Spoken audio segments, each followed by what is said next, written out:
मौल साहब आप यहाँ बैठे हुए हैं, अरे जल्दी चलिए, इफ्तार का वक्त हो रहा है, रोजा मकरू हो जाएगा आपका। जी जी आप चलिए, मैं बस अभी आया। अच्छा ठीक। मौलाना साहब मैं तो इफ्तार करके आ चुका, आप महरूम रह गए इफ्तार से। आज की इफ्तारी में बहुत मजा आ गया मौलाना, एक से एक चीज थी, पकौड़ी, चाट, समोसे, शरबत। शरबत के तो आप पूछिए मत, लाजवाब शरबत था मौलाना।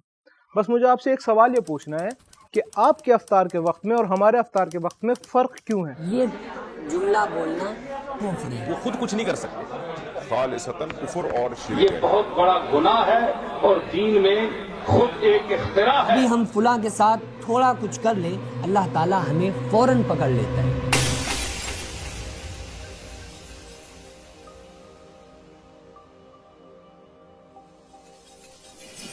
तमाम मुसलमान इस बात पर मुत्तफिक हैं कि रोज़ा फज्र के वक्त से मगरिब तक है, तो इख्तिलाफ इफ्तार के वक्त में नहीं बल्कि मगरिब के वक्त में है कि मगरिब का वक्त कब शुरू होता है। और ये डिफरेंस सिर्फ माह मुबारक रमज़ान में नहीं बल्कि पूरे साल पाया जाता है। फ़िक़्ह अहले सुन्नत का मानना है कि जैसे ही सूरज डूबे फ़ौरन ही रात का वक्त यानी मगरिब का शरई वक्त शुरू हो जाता है। वहीं दूसरी तरफ अहले तशय्यो के नज़दीक सूरज डूबने के बाद मशरिक़ में एक सुर्खी, एक रेडनेस सी ज़ाहिर होती है, उसके ख़त्म हो जाने के बाद रात यानी मगरिब का शरई वक्त शुरू होता है। बिस्मिल्लाहिर्रहमानिर्रहीम। अम्मा यतसाअलून अनिन नबइल अज़ीम अल्लज़ी हुम फ़ीहि मुख्तलिफ़ून कल्ला सयअलमून सुम्मा कल्ला सयअलमून अलम नजअलिल अर्ज़ मिहादा वल जिबाला औतादा व खलक़नाकुम अज़वाजा। मौलाना साहब ये बताइए, कुरान में इफ्तार का क्या वक्त बयान हुआ है? व खलक़नाकुम अज़वाजा व जअलना नौमकुम सुबाता व जअलना अल-लैला लिबासा, बताइए ना। देखें, अल्लाह ताला ने कुरान मजीद में रोज़े के शुरू और ख़त्म होने के वक्त को वाज़े तौर पे बयान फरमाया है। वकुलू वशरबू हत्ता यतबय्यन लकुमुल खैतुल अबयज़ु मिनल खैतिल अस्वद मिनल फज्र तुम्मा अतिम्मुस सियाम इलल लैल। और उस वक्त तक तुम खा सकते हो जब तक फज्र की सफ़ेदी रात की सियाही से ज़ाहिर ना हो जाए, फिर रोज़ा पूरा करो यहाँ तक कि रात हो जाए। इस आयत के मुताबिक तमाम मुसलमानों का अक़ीदा ये है कि रोज़े का वक्त तुलूए फज्र सादिक़ से रात की इब्तिदा तक है, लेकिन रात के शुरू होने का एग्जैक्ट वक्त कब है, यहीं पे इख्तिलाफ पाया जाता है।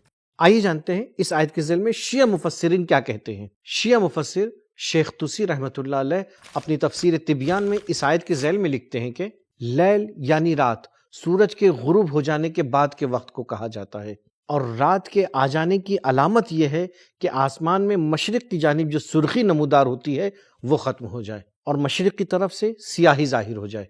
लेकिन जहाँ पे ज़मीन बराबर हो और कोई पहाड़ वगैरह भी न हो तो वहाँ पे कहते हैं कि रात का इतलाक सूरज डूब जाने के बाद ही हो जाएगा। क्यों? क्योंकि अब वहाँ पे हम सूरज को डूबते हुए देख रहे हैं और कोई माने भी नहीं है। इसके अलावा अल्लामा तबरसी अपनी तफसीर मजमुल बयान में इस आयत के ज़ैल में लिखते हैं, और इफ्तार का वक्त रात के आ जाने यानी सूरज के डूब जाने के बाद है, और इसकी अलामत यह है कि सूरज डूब जाने के बाद मशरिक़ की सिमत में जो सुर्खी, जो रेडनेस होती है वो ख़त्म हो जाए और उसकी जगह सियाही ज़ाहिर हो जाए। मौलाना साहब तो फिर ये बताइए, मुफस्सिरीन अहले सुन्नत इस सिलसिले में क्या कहते हैं? अहले सुन्नत के मशहूर मुफस्सिर फ़ख्र राज़ी तफसीर कबीर में लिखते हैं, लोगों के दरमियान इख्तिलाफ है कि रात क्या है। कुछ लोग दिन के आखिर को उसकी इब्तिदा से कंपैरिजन करते हैं और कहते हैं कि जिस तरह दिन की इब्तिदा उसकी अलामत ज़ाहिर होने से यानी सूरज निकलने से होती है, वैसे ही उसकी इंतहा अलामत के चली जाने यानी रोशनी के ख़त्म हो जाने से हो जाती है। अहले सुन्नत के अक्सर मुफस्सिरीन ने यह वजाहत नहीं की है कि रात शुरू होने और ख़त्म होने की अलामत क्या है। इसी बिना पर हमने सिर्फ फ़ख्र राज़ी के नज़रिए को बयान किया है। अलबत्ता अहले सुन्नत की मोतबर किताबों में ऐसी हदीसें भी पाई जाती हैं जो शिया नज़रिए की तायद करती हैं। मिसाल के तौर पर पहली हदीस जिसमें अब्दुल्ला इब्न अबी औफा नकल करते हैं, एक दिन पैगम्बर अकरम सल्लल्लाहु अलैहि वसल्लम अपने असहाब के साथ सफ़र पर थे कि इतने में मगरिब का वक्त हो गया, तो आप सल्लल्लाहु अलैहि वसल्लम ने फरमाया कि इफ्तार लगा दो। तो असहाब ने कहा कि या रसूलल्लाह, क्या आप भूल गए कि आप रोज़े से हैं और अभी दिन बाकी है? तो आपने अपनी उंगली से मशरिक़ की जानिब इशारा करते हुए फरमाया कि जब मशरिक़ की सिमत में सुर्खी जाने के बाद सियाही नमूदार हो जाए तो रोज़ा इफ्तार कर सकते हो। दूसरी हदीस इमाम तिरमिज़ी ने इफ्तार के वक्त के हवाले से मुस्तकिल तौर पे एक बाब लिखा है, जिसके ज़ैल में वो लिखते हैं कि जब सूरज डूब जाए, दिन ख़त्म हो जाए और मशरिक़ की जानिब से सुर्खी के ख़त्म हो जाने के बाद सियाही नमूदार हो जाए तो तुम्हें रोज़ा इफ्तार कर लेना चाहिए। इसके अलावा भी और भी बहुत सी हदीसें हैं, लेकिन हम यहाँ पे सिर्फ इन्हीं दो हदीसों पे इक्तिफा करते हैं। इसी वजह से फतहुल बारी के मुसन्निफ नववी इस हदीस को नकल करते हैं कि जिसमें 3 अहम पॉइंट हैं। 1, जब मगरिब में सूरज डूब जाए।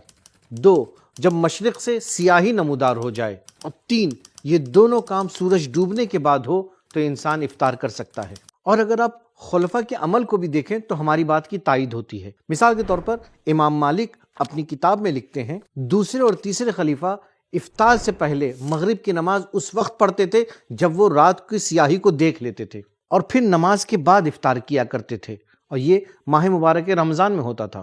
تو مولانا صاحب شیعہ فقہا اس بارے میں کیا کہتے ہیں؟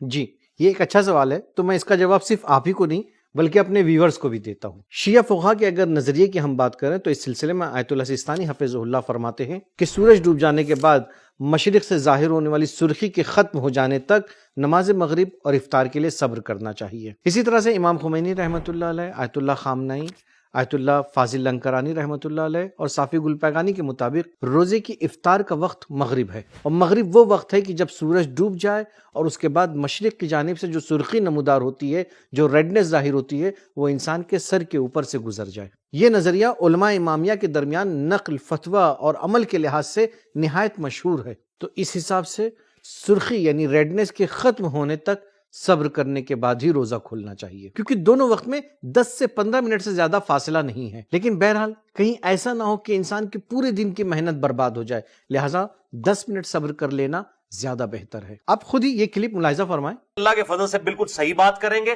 اگر کوئی شخص 8-10 منٹ ڈیلے کر لیتا ہے احتیاط کے طور پہ تو اس میں کوئی قدغن نہیں ہے۔ تو ناظرین یہ تھا ہمارا آج کا ایپیسوڈ۔ اب چلتے ہیں، چونکہ افطار کا وقت بھی ہو چلا ہے تو مجھے اجازت دیجیے، اگلی ویڈیو میں ایک نئے ٹاپک کے ساتھ پھر آپ سے ملاقات ہوگی۔ تب تک کے لیے خدا حافظ، شکریہ۔